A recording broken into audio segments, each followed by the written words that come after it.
Assalamualaikum warahmatullahi wabarakatuh. Hai Sobat Aspek Sindu, apa kabar? Semoga selalu diberikan kesehatan ya. Perkenalkan, nama saya Muhammad Andika Abdurrahman, asal daerah Banyuwangi, Jawa Timur. Saya merupakan Taruna Politeknik Kelautan dan Perikanan Sidoarjo dan calon Duta Maritim 2021. Seperti biasanya, saya akan menjelaskan bagaimana upaya pemanfaatan hasil kelautan dan perikanan dan mengapa kita wajib menjaga laut. Yuk kita saksikan sama-sama. Sebagai negara maritim, kekayaan laut Indonesia tidak perlu dipertanyakan lagi.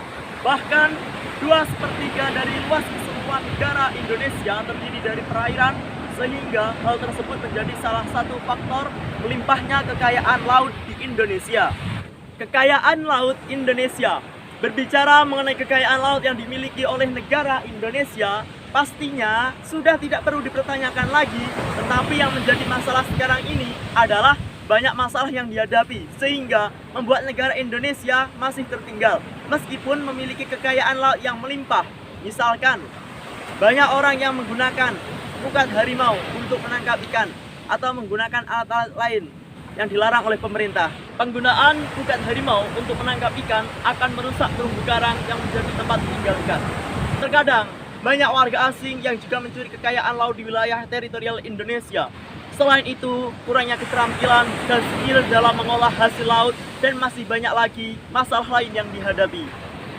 Negara maritim adalah negara yang memiliki wilayah luas dibandingkan dengan wilayah daratannya.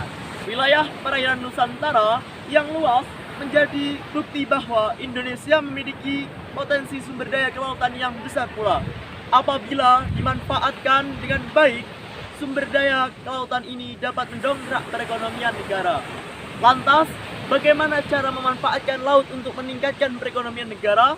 Simak penjelasan berikut ini.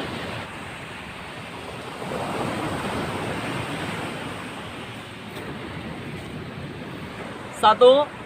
Mengembangkan teknik penangkapan ikan. Penggunaan pukat harimau dan bom dalam penangkapan ikan dapat mengancam habitat laut. Perlu diketahui, pukat harimau adalah jaring ikan dengan lubang-lubang berukuran kecil yang dapat menangkap ikan-ikan kecil. Sementara itu, bom menjadi metode penangkapan ikan yang dapat memusnahkan ikan hingga makhluk hidup di sekitarnya. Di dalam hal ini, pemerintah harus membuat peraturan tegas untuk penangkapan ikan ilegal yang menggunakan pukat harimau, bom, atau metode berbahaya lainnya. Maka itu, gunakan alat penangkap ikan yang ramah lingkungan yang tidak terlarang oleh pemerintah. Seperti pada samping saya ini. Yang kedua, mengelola pariwisata. Sektor pariwisata memegang peranan penting sebagai salah satu sumber penerimaan devisa yang dapat mendorong pertumbuhan ekonomi nasional. Karenanya, kita sebagai pemuda, sebagai generasi milenial sebaiknya berupaya lebih untuk mengelola daerah yang memiliki potensi sebagai daerah destinasi wisata, khususnya yaitu daerah pantai. Dan yang ketiga, membudidayakan kerang dan hasil laut lainnya. Sumber daya perikanan laut menjadi salah satu potensi sumber daya laut paling besar di Indonesia. Selain ikan, para nelayan juga bisa membudidayakan hasil laut lain seperti kerang, udang, rumput laut, kepiting, dan lain sebagainya. Keempat, pengembangan industri wisata bawah laut. Wisata bawah laut dapat dikembangkan sebagai spot diving bagi para wisatawan yang ingin melihat keindahan bawah laut Nusantara. Kendati demikian, pengembangan industri wisata bawah laut harus diikuti dengan komitmen dalam menjaga kelestarian lingkungan bawah laut. Kelima, pengembangan industri garam.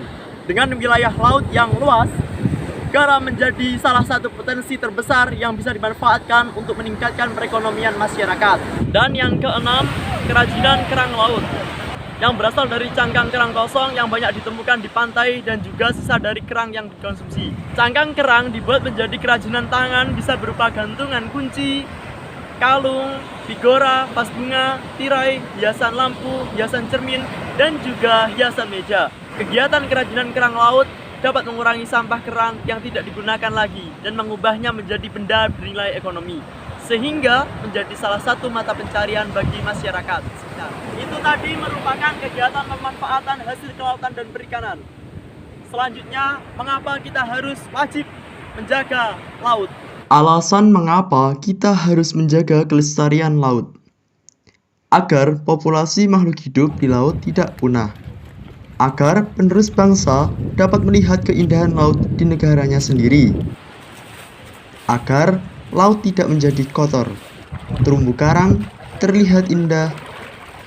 Dan kita juga akan lebih senang jika saat berkunjung melihat laut yang indah dan terawat. Tidak ada yang lebih indah daripada melihat kegigihan laut yang menolak berhenti mencubui bibir pantai.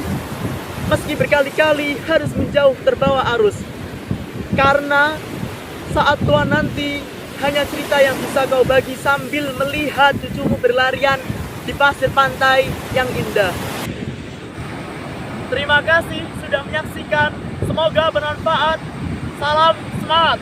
Aspeksindo, satu laut, sejuta manfaat. Wassalamualaikum warahmatullahi wabarakatuh.